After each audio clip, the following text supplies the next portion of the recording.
मैं एक चीज पूछना चाह रही हूँ, डीजीपी सर बेहतर बताएंगे। डीजीपी सर, ये सर्वे का मामला हम जानते हैं इस देश में बहुत संवेदनशील है। ये मामला दो समुदायों के बीच एक तरह से आमने सामने है ये दो समुदाय। जब इस तरह का कोई भी सर्वे होता है, कहीं भी होता है, तो पुलिस के लिए भी ये मामले जो हैं ज्यादा संवेदनशीलता से डील करने वाले हैं। अब इस मामले में पुलिस का रवैया होता क्या है? क्योंकि वहां पर जो हमने कई वीडियोस देखे हैं, आप देखिए फराज जी बैठे हैं, दानिश जी देखे हैं, वो कुछ वीडियोस दिखा देंगे, क्योंकि कुछ लोगों ने ऐसे वीडियोस भी डाले जिसमें पुलिस वाला कह रहा है कि भाई गोली मार देंगे, आप पीछे हटिए। अब ये वाले वीडियोस भी सामने आए हैं, तो बहुत सारे सवाल उठते भी हैं पुलिस पर कई बार। सुचरिता जी, कई क्वेश्चन तो मैं भी उठाऊंगा। आपके ऊपर कितना भी दबाव हो, पुलिस को यह अख्तियार नहीं कि पत्थर उठा करके मारे। आपको जो इक्विपमेंट दिया गया आप उसी से इस्तेमाल करें। पुलिस का काम यह नहीं है कि पत्थर का जवाब पत्थर से दे या गाली गलौज करे। तीसरी चीज, अब ये मैं त्रुटियां बता रहा हूं क्योंकि हम अपनी त्रुटियां नहीं देखेंगे तो कौन देखेगा। ये कोई परफेक्ट, कोई देवी देवता पुलिस में भी नहीं है। जो हमारी त्रुटियां हैं वो ये भी है कि पत्थर चलाना, गाली गलौज करना, और हम गोली मार देंगे आप कहिए नहीं, उसका तरतीब होता है। बलवाइयों तुम्हारा मजमा खिलाफ कानून किया जाता है, 3 बार चेतावनी, भाग जाओ भाग जाओ भाग जाओ, वरना तुम्हारे ऊपर गोली चलाई जाएगी, ये वाटर कैन चलाएगा। चरणबद्ध तरीके से बल प्रयोग होता है और इसके तरीके से। लेकिन हम आज इस पे जाएं, अगर हम नंबर देना चाहें तो फिर भी पुलिस को 10 में से मैं 7 नंबर जरूर दूंगा, क्योंकि उन्हें जो जब्त बर्दाश्त का मादा दिखाया वो काबिल तारीफ और काबिल एहतराम है। और उन्होंने जो एसपी ने जो चेतावनी दी, मैं उनकी नसीहत को बहुत अच्छा मानता हूं, क्योंकि मैं डीआईजी मुरादाबाद रहा हूं जहां संभल आता था। 6 जनवरी 1992 का जो वाकया, तब भी संभल में एक पत्ता नहीं हिला, क्योंकि वहां पे शफीकुर रहमान बर्क साहब सांसद थे, मौजूदा जियाउर रहमान साहब के वालिद मरहूम, और वो अमन कमेटी ने बुरी तरीके से कंट्रोल किया। और इसमें भी हम उम्मीद करते थे पुलिस और आवाम में अगर ताउन हो तो ये इस तरीके के दंगे हो नहीं सकते हैं। सुचरिता जी की फिर भी मैं कहूंगा कि हर थाने में 6 रजिस्टर ऐसे हैं जिसमें सबकी जन्म कुंडली लिखी रहती है। दानिश साहब ने कहा कि 9 पुलिस वाले गए थे, पुलिस वाले तो पंजाब में इन लोगों को चिन्हित कैसे करेंगे? ये जो तस्वीरें आ रही हैं, इतने लोग हैं इसमें, ये कैसे करेगी पुलिस? जरा जल्दी से बता सकते हैं। अब मैं आपको बताता हूं, अब इनकी खैरियत नहीं है। आर्टिफिशियल इंटेलिजेंस, ड्रोन टेक्नोलॉजी और इसके अलावा तमाम टेक्नोलॉजीज ऐसी हैं, इनकी भाव भंगिमा, मुंह पे ढाटा तुम 10 बार लगा लो। हमारे पास टेक्नोलॉजी ऐसी है कि आपकी जो भृगु संहिता है, जन्म कुंडली आ जाएगी बाहर, और इनकी सबकी खैरियत नहीं है। मैं फिर भी अपील करूंगा, मैजिस्ट्रेट इंक्वायरी आ जाने दीजिए। हमको प्रतिशोध से कोई काम नहीं करना है। माना 20 पुलिस वाले मारे गए हैं, हमारी गाड़ियों पे बदले की भावना से पथराव किया गया है, लेकिन हम बदले की भावना से न काम करते थे न कभी करेंगे।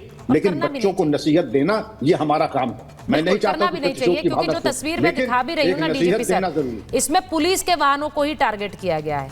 अब देखिए, एक बात तो बड़ी क्लियर है, फराज साहब मैं आपके पास आ रही हूं, ये बार बार कहा जा रहा है कि एक दिन सर्वे हुआ तो दूसरे दिन क्यों पहुंच गए? वो सर्वे कंप्लीट नहीं हुआ था, ये विष्णु जी कह रहे हैं।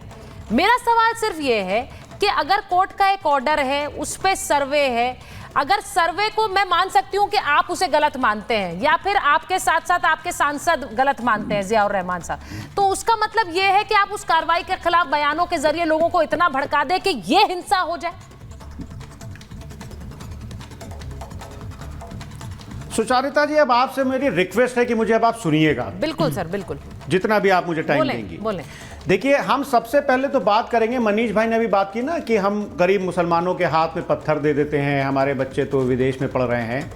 अरे साहब, राम गोपाल मिश्रा जी को आप इतना चढ़ाते हैं कि वो बेचारा बच्चा चढ़ जाता है और वो उसके गोली लगती है और उसकी हत्या हो जाती है। लेकिन जय शाह जी, जो अमित शाह जी के बेटे हैं, वो बीसीसीआई के सेक्रेटरी बनेंगे। राजनाथ सिंह के बेटे जो हैं वो विधायक बनेंगे। लेकिन जो गरीब लोगों के बच्चे हैं वो आपका झंडा लेकर के रैलियों में चलेंगे। पार्टी के नेता ने बयान दिया था साहब, किसने बयान दिया? सुचारिता जी, मैं ऐसे डिबेट नहीं करता हूं, आप बोलिए, कहिए तो मैं एग्जिट कर दूं। नहीं, ठीक है, बोलिए। मनीष जी बोलने दीजिए। मनीष जी वो अपना पॉइंट रख रहे हैं, उसके बाद रामगोपाल मिश्रा पर आप सवाल पूछ लीजिए। उन्होंने आप ही को घेर लिया, रामगोपाल मिश्रा पर।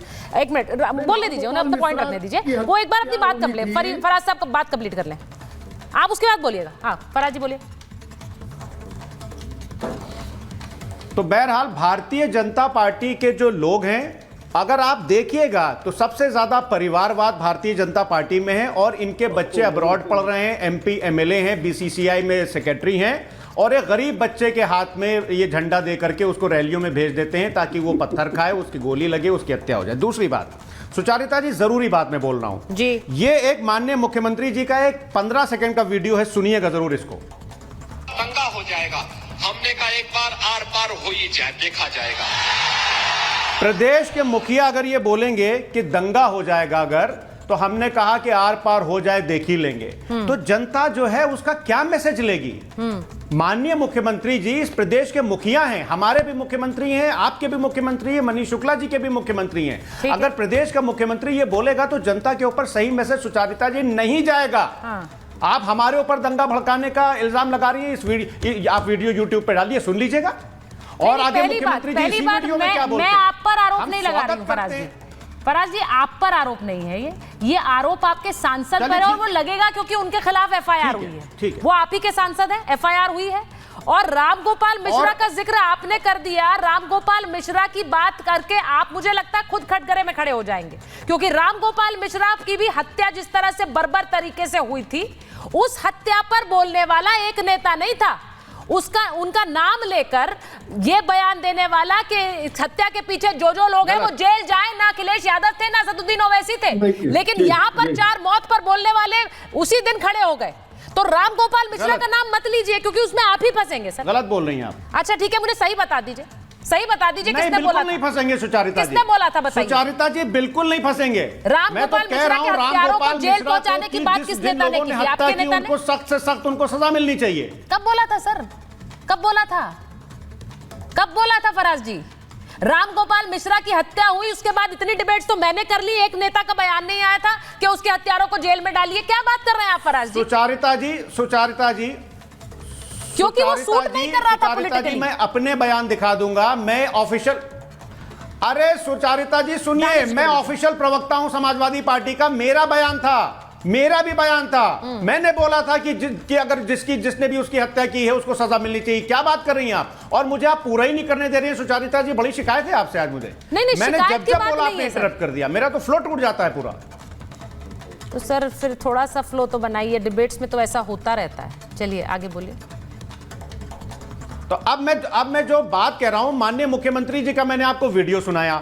माननीय मुख्यमंत्री जी ने उसके आगे एक बात जो कही उसका हम स्वागत करते हैं। उन्होंने कहा कि हम कांवड़ियों के ऊपर पुष्प वर्षा करते हैं, हम उसका स्वागत करते हैं, लेकिन उसके साथ यह भी एक्सपेक्टेड है इस सूबे के मुख्यमंत्री से कि अगर कोई पुलिस अधिकारी अगर सड़क पे कोई नमाज पढ़ रहा है, उसको लातों घूसों से मारता है, तो उसको कंडम भी किया जाना चाहिए। लेकिन सुचारिता जी ये आज नहीं हो रहा है। और दूसरी सबसे इंपॉर्टेंट बात, आप तो मोहन भागवत जी की भी नहीं सुन रहे हैं। मोहन भागवत जी ने क्या बोला था कि अब आप लोग देश भर की मस्जिदों से शिवलिंग ढूंढना बंद कर दीजिए। नहीं चलिए, ये पॉइंट इंपॉर्टेंट है, इस पर बात कर लीजिए। नहीं आपने याद दिलाया। सुनिए मनीष शुक्ला जी उन्होंने जो बात याद दिलाई है वो इंपॉर्टेंट है। वो कह रहे हैं कि मोहन भागवत की बात ध्यान रखिए कि हर मस्जिद में मंदिर मत ढूंढिए।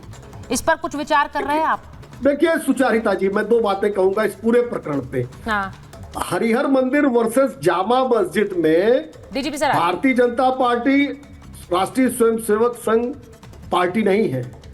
कोई भी व्यक्ति इस देश में, जैसे फराज जी को अगर ये कानून और संविधान इजाजत देता है अपनी बात कहने को, तो इस देश के किसी भी व्यक्ति को ये कानून और संविधान देता है। कोई कोर्ट गया है, कोर्ट ने ऑर्डर किया है सर्वे का, तो पुलिस और प्रशासन का काम है शांतिपूर्वक न्यायालय के आदेश का अनुपालन।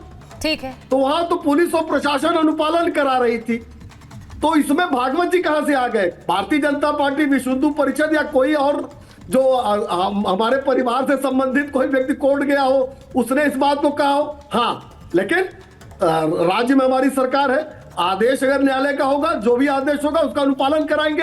और कोई अगर कानून को हाथ में लेगा तो उसको सबक भी सिखाएंगे, ये भी करेंगे। और बांटोगे तो कटोगे से इतनी नफरत क्यों है? डिवाइड एंड रूल चाहते हैं आप? ठीक है, डिवाइड एंड रूल अंग्रेजों वाला। ठीक है डीजीपी सर।